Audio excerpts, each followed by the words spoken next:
যেতেবেলে মাসিক মিটিং হওয়া প্রধান শিক্ষক ডাকিবে তাহলে আপন মানে আসি তাঙ্কর ফল মন বুঝিবে কিছু আপন সমাজ মধ্যে আসিকি যেতে সমাজ মধ্যে আসি করে তাঙ্কর সঙ্গে সাক্ষাৎ করবে আর তাহলে যে স্কুল উন্নতি হবা ଆଉ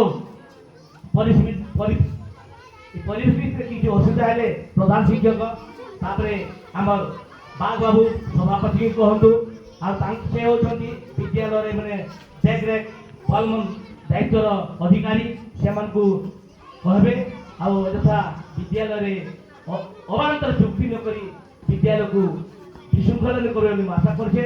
ଏଠି କହି ମୁଁ ବକ୍ତବ୍ୟ ବନ୍ଦ କଲି। ଜୟ ହିନ୍ଦ।